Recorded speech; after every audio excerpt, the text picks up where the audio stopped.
Bonjour à tout le monde. Alors dans cette vidéo, je vous propose un exemple complet, forme résolue, forme échelonnée, espace des solutions, de la résolution d'un système linéaire, 3 équations, 4 inconnues par la méthode du pivot de Gauss.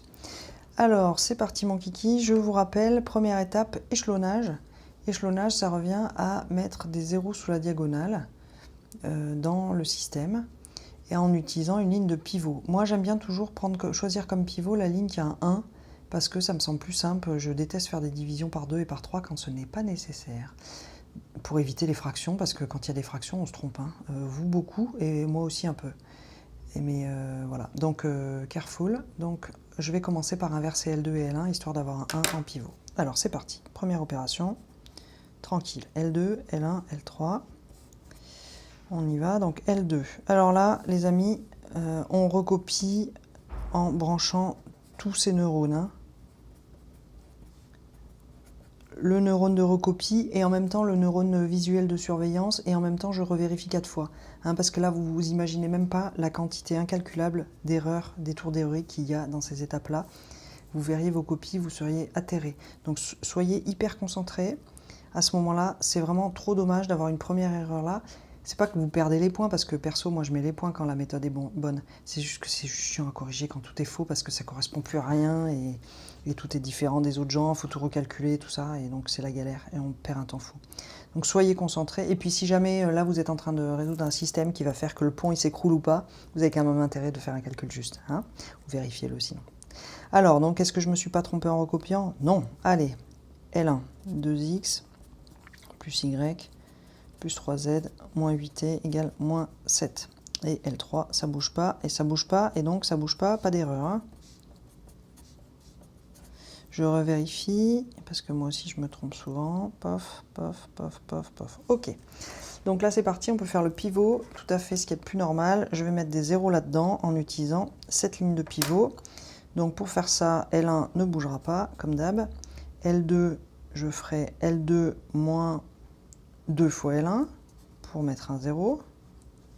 Et ça, comme j'ai un moins 3, je ferai plus 3 fois L1.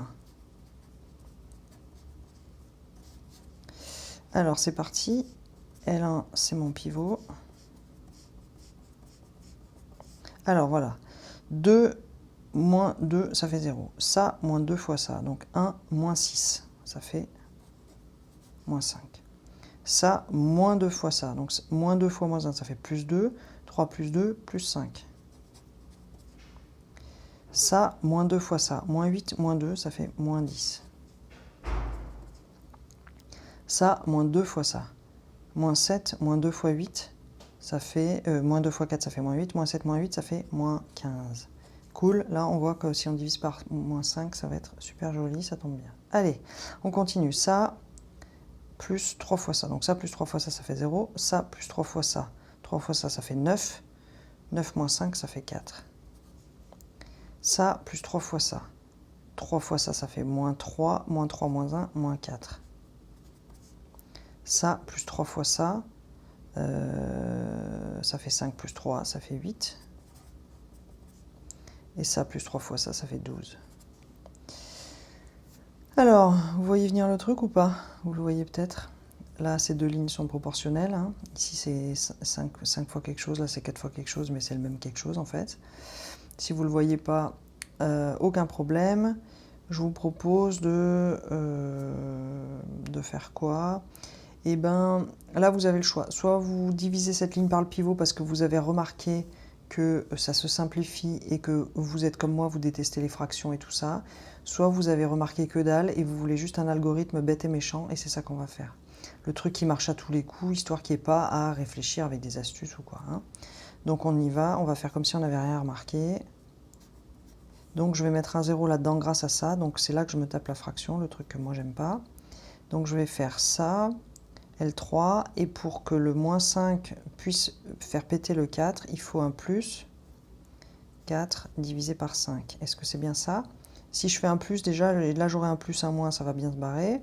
Là, si je divise par 5, le 5 s'en va, je fais x 4, il y a un 4 et ça va pouvoir s'enlever. Voilà, donc c'est bien ça. X plus 3y moins z plus t égale 4. Moins 5y plus 5z moins 10t égale moins 15. Pour les petits filous qui auraient remarqué qu'on peut diviser par moins 5 et avoir des calculs beaucoup plus simples, je vous rassure, on va trouver exactement la même chose ici. On va trouver la même chose, hein, pas de problème. À une constante près, multiplicative sur toute l'équation, ça sera vraiment la même méthode. Alors, si je fais ça, plus 4 cinquièmes de ça, bah, par construction, ça plus 4 cinquièmes, ça fait 0. Ça plus 4 cinquièmes, bah, 4 cinquièmes de 5, ça va faire 4. Moins 4 plus 4, ça va faire 0 aussi. Ça, donc ce truc-là, on le divise par 5, ça fait moins 2. Fois 4, ça fait moins 8. Moins 8 plus 8, ça fait 0 encore. Et ça, on divise par 5, ça fait moins 3. Moins 3 fois 4, ça fait moins 12. Moins 12 plus 12, ça fait 0 encore. Waouh, la belle équation de compatibilité. Donc ça, c'est une équation de compatibilité. Et elle est compatible, celle-là. Elle n'est pas incompatible. C'est juste 0 égale 0. Elle est cool. Donc on va pouvoir la barrer dans le système précédent. Donc je vais la barrer et soyons fous, je vais faire 2 étapes en une. Je vais barrer ça et puis je vais diviser chaque ligne par son pivot ici. Donc je vais faire L1 et L2 divisé par moins 5. Parce qu'on en a déjà parlé.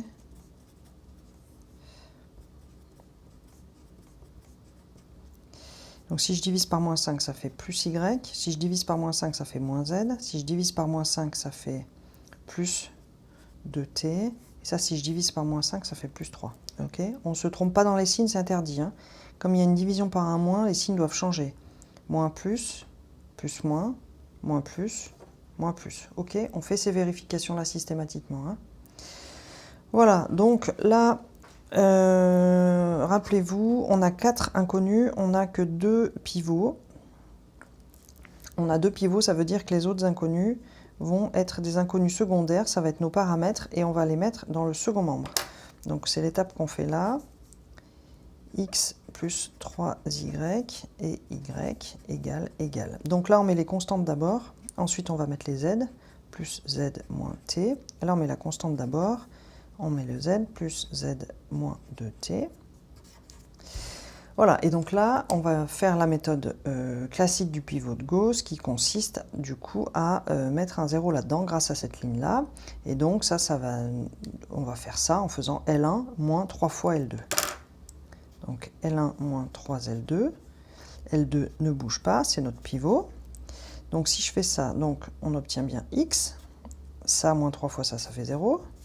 Ça moins 3 fois ça, alors 4 moins 3 fois 3, ça fait 4. Moins 9, ça fait moins 5. Ça, moins 3 fois ça, ça fait 1 moins 3. 1 moins 3, ça fait moins 2. Faites tout au brouillon hein, si ça va trop vite pour vous. Hein. Ça, moins 3 fois ça, moins 3 fois moins 2, ça fait plus 6. 1, moins 1, plus 6, ça fait plus 5. Je ne me suis pas trompée. Alors, pour Y, qu'est-ce qu'on trouve? La même chose. Enfin, ça ne bouge pas, je veux dire. Ok, alors on va passer, donc ça c'est fini pour la forme résolue, hein. Ça c'est check la forme résolue.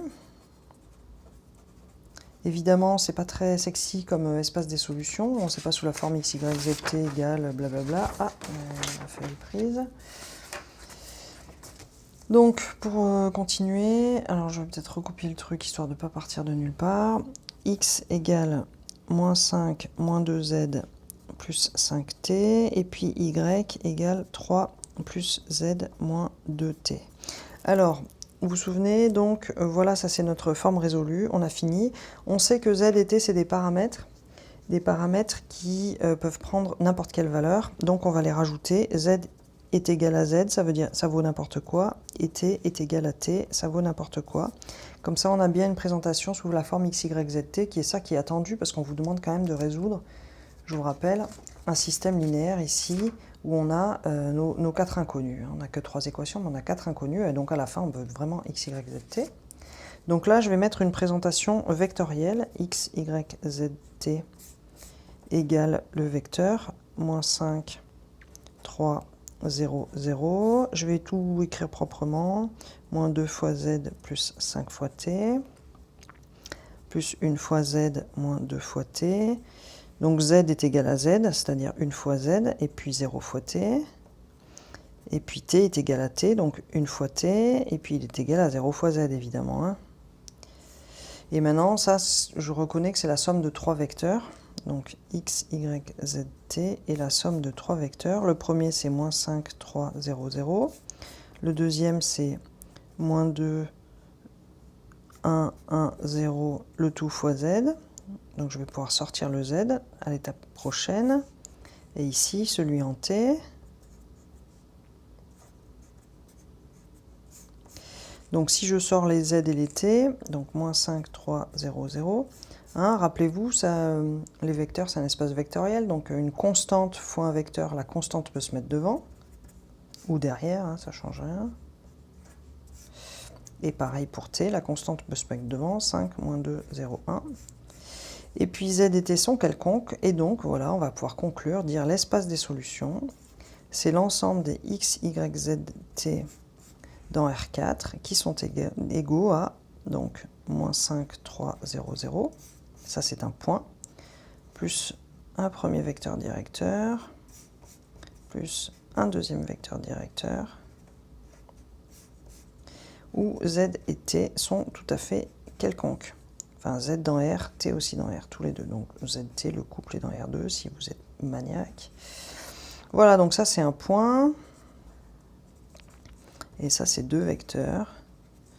Donc ça, on est en train de dire que c'est un sous-espace affine de dimension 2, ou autrement dit, si vous voulez, un plan affine, ou un truc comme ça. En tout cas, c'est quelque chose où on a 2 degrés de liberté qui sont z et t ici. Et ça conclut, ça donne l'espace des solutions pour cette équation complète. Voilà.